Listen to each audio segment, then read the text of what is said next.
Assalamualaikum warahmatullahi wabarakatuh. Perkenalkan, nama saya Dewi Sinta Puspitasari dengan NIM 200412623694 dari Offering A. Di sini saya akan menjelaskan tentang cara mengindeks arsip dengan sistem abjad. Tanpa berlama-lama lagi, langsung saja ke videonya.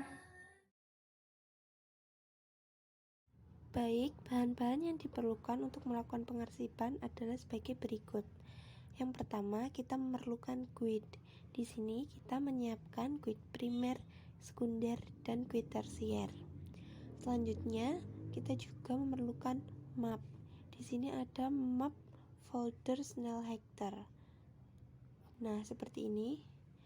Selanjutnya, tidak lupa kita juga memerlukan buku agenda kembar, buku agenda masuk, dan buku agenda keluar. Dan tentunya yang paling utama adalah kita juga memerlukan surat-surat yang akan diarsipkan.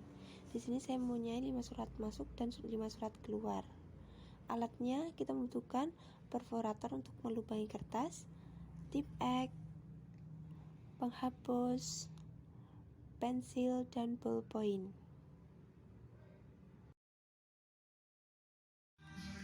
Baik, langkah pertama adalah kita harus melakukan penyortiran. Kita harus memilah mana surat masuk dan surat keluar. Di sini saya mempunyai 5 surat masuk dan 5 surat keluar. Untuk langkah selanjutnya, kita melakukan pengindeksan dengan menggunakan abjad, kode abjad. Sebagai contoh, kita menggunakan surat dari PT Gemilang Asri. Kode abjad ini maksudnya adalah kita mengindeks surat dengan menggunakan nama perusahaan atau nama orang. Jika nama perusahaan seperti PT ini tidak dibalik, tetapi jika menggunakan nama toko atau nama orang seperti Asri Furnitur, ini dia dibalik. Sebagai contoh, PT Gemilang Asri ini harus dibagi dalam 3 unit. Gemilang berada di unit pertama, Asri berada di unit kedua, dan PT berada di unit ketiga. Dalam pengambilan kode yang diambil adalah dua huruf di unit pertama. Di sini yaitu kita mengambil GE. Begitu juga untuk Asri Furnitur, karena ini menggunakan nama toko, jadi Asri berada di unit kedua dan Furnitur di unit pertama. Jadi kita mengambil 2 huruf dari unit pertama yaitu FU. Dan kemudian dilanjutkan untuk surat-surat berikutnya. Seperti ini.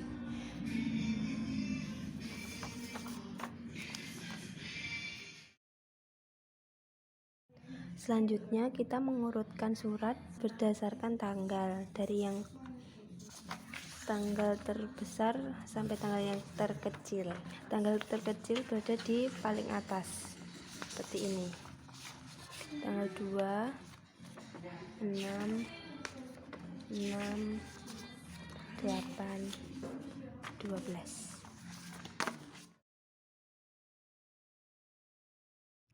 Sebelum memasukkan surat ke dalam folder, kita harus melubangi dulu menggunakan perforator. Setelah melakukan semua pengindeksan surat dengan menggunakan abjad, kita menulis kode pada guide.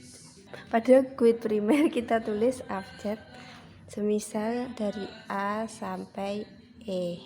Kemudian untuk guide sekunder kita tulis abjad A.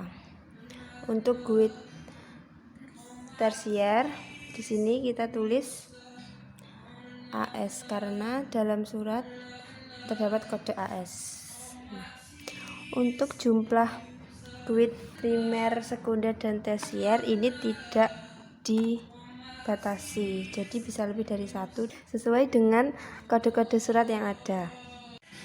Sebagai contoh di sini guide primernya adalah A sampai E, guide sekundernya adalah A dan B, dan guide tersiernya AS, BA, BE, BN, dan BO. Jumlah guide premier, sekunder, dan tersier ini sangat fleksibel menurut banyak surat yang ada. Selanjutnya surat tersebut kita masukkan dalam guide ini. Sebagai contoh, di sini surat yang pertama kodenya AS, kita masukkan di guide tersier, dan kemudian ada BE, kita masukkan di guide tersier yang bagian B. Dan yang terakhir ada BA, kita masukkan ke guide tersier BA. Nah,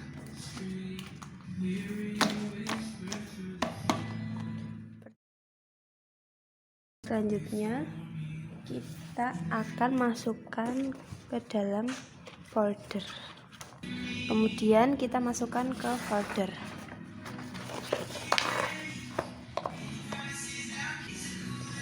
Seperti ini, kemudian kita kunci.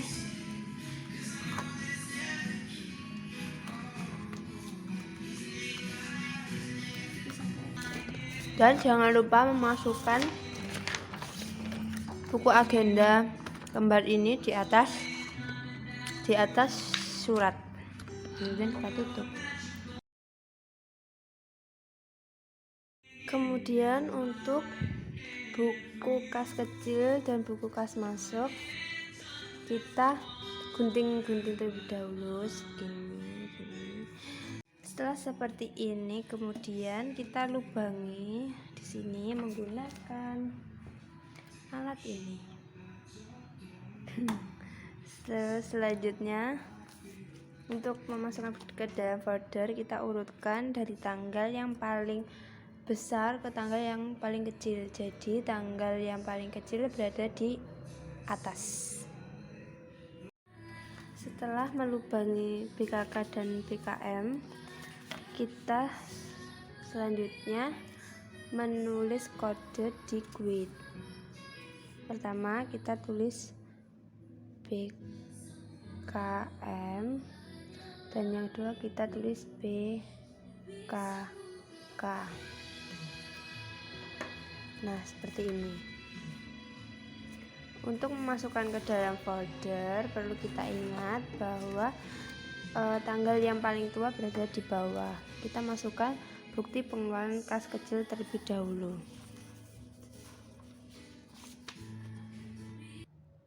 Setelah BKK kita masukkan sesuai dengan tanggal paling kecil ke yang besar, kita masukkan guide-nya. Setelah memasukkan guide BKK, kemudian kita masukkan BKM-nya. Setelah itu kita masukkan kembali guide BKM. Dan yang terakhir kita masukkan form pengajuan dana kas kecil.